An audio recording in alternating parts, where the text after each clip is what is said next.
Ladies and gentlemen, we're going to open the phones up, but I wanted to finish up with what I was covering at the end of the hour. This girl was born, her foot was deformed, they amputated it. Then she was homeschooled till middle school, great grades, swimming, dancing. Her mother, well-known in the community, even the Detroit Free Press is saying no criminal record, upstanding member of the community. She wanted to go to public school to have more friends, put her in there. Then they said, you got to have vaccinations. Obviously bullied the mom into that. That's not the law, but the news reported it like it was. More fraud. She suddenly starts to be angry, have headaches. That's one of the classic descriptions of side effects. Of course, that's really the main effect is what they want to do. And so they said, well, now we want to put her on experimental antipsychotics. And she even got a judge's order saying, no, CPS, you can't. CPS said, we don't care. Sent police to take her, to put her in some type of mental ward. The police claim she shot a gun inside the house. They come and grab her. And here it is. A mother cornered with her child not wanting to hand it over to the state. They're like, well, it's the law. No, a judge had ordered them to not drug her. But the CPS didn't care because this girl was disabled. Now mentally, thanks to their shots, and physically, they can get, on average, 4 times more in federal and state aid through the different little government and private centers they put them in than they can for a child who doesn't have disabilities. That's why 69% of Texas foster children, WOAI Radio and TV did a report 2 years ago on it, but it turns out that's the national average as well, are given psychological designations and are put on drugs, 60+%. Because the money goes ding, ding, ding, ding, jing, jing, jing. You know, the big floodgates of money pop open once this gets rolling. So that's why they were going after her. She was a plum goodie for them. And it's just that's why schools lie and say it's the law, you got to take vaccines. You're like, well, I know you've got a waiver form, and that's a waiver form for something that isn't even the law.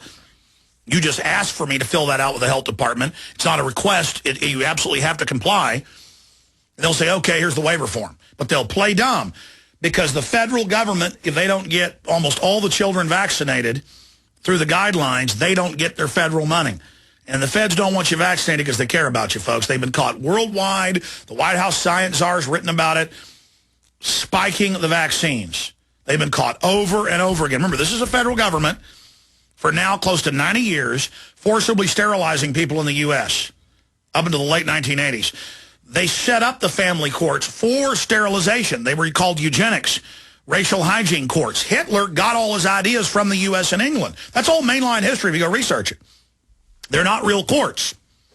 They have no force behind them but SWAT teams, and that they color of law con you. And so they operate through this fraud, and they know exactly what they're doing.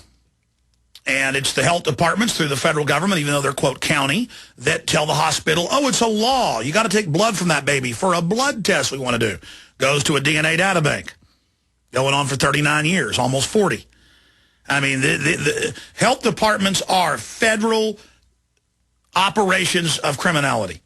That doesn't mean all of the people at the health department, food inspectors or somebody with animal control are. But the original founding of health departments was for the family courts that do not have due process in the name of protecting the children. Before that, there were regular courts, regular due process. All right, I'm going to shut up and go to your calls. Okay, let's go to David in Pennsylvania. David, you're on the air. Welcome. Hey, Alex. Thank you for taking my call. Welcome. I've got a whole page of things I can talk about, but I guess the whole CPS social services homeschooling thing is kind of at the top of my list, and that's just, it's driving me nuts. I was actually homeschooled for 12 years back in the 80s. I'm homeschooling my children, but it's something that I think every parent out there needs to consider. You mentioned yesterday, I think it was, or maybe it was last Friday, about how the cost of not being in public school can be a big barrier. But listen, everybody, you just can't afford to let people do this to your children. And you got to figure out however you can do it. Even if it's not mom coming home to work, there are ways to make it work. So many of us, Dad, you can help at night. You don't have to do it in the morning.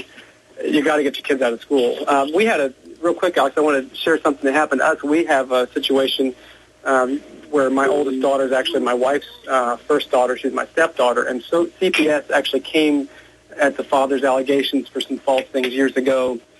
And interestingly, their tactics have always been guerrilla. This was in Virginia, but I assume they train them this way everywhere. When the lady came to our house, she came to the driveway. We're watching out the window. She parked in our driveway in the normal area where everyone would park. I mean, the way this driveway was set up, it was obvious where you're supposed to park. She sat there for a couple seconds in her car, and then she adjusted her car, reparked it sideways behind our vehicle as close as she could get to our car so that there was no possible way we could get out of the driveway. And it was just remarkable, her whole mentality of this. Well, that's like a lot of the census workers will bust in houses, come at 10, 11 at night. They've had cases where they call SWAT teams if you don't talk to them, and they end up killing people. There's been a few cases of that last year. I mean, because they're giving people that don't have any training in the law, the Bill of Rights, police procedure, quasi-police powers. It's the same thing with CPS. And a lot of cops go overboard with the power they've got, and they've been trained a lot more and are sworn officers. These people aren't, and the CPS just operate. I have covered CPS cases where they don't even fill out the child's name right, their age right. They'll just use old forms from other cases to file with the courts because they just operate under a predatory federal funding system where they have quotas to get more and more children. That's right, and their whole system is designed to try to trap you. They even told us, we were interviewed by someone, a psychological evaluator, to evaluate our fitness as parents. And we went in naively trying to just be so bright and chipper and cheerful. The lady was so bright. She was just kind and loving. I mean, she was just as sweet as Christmas pudding. And she writes the report a month later and completely stabbed us in the back, twisted everything out of proportion. Her only statement that she could make is, well, this little girl appears to be well-adjusted and she appears to be normal. But surrounded by that were pages and pages and pages against our Christianity, how we teach absolutes and what's wrong with us, and all this. Oh yeah, all over the country they take people's children because they're Christian, and they say that it's a cult. As Janet Reno said on 60 Minutes over a decade ago, she said, if you believe in the second coming of Christ, you are a cult member. Right, and that's the bottom line. And that's why even for homeschooling, it's not about academics or whether you're socialized well. Everybody knows homeschoolers do incredibly well. I mean, I had never had a problem getting a job. Now I run my own business. And it's not about socialization. It's about we teach absolutes. We teach that there's right and wrong. The high schools, especially in Dallas, then I moved here for the last couple of years of high school, was way more wild than college. I mean, it was drugs everywhere, and I wasn't into drugs, but they were just everywhere. It was sex everywhere. It was materialism. I mean, I would never put my children in public school after what I witnessed.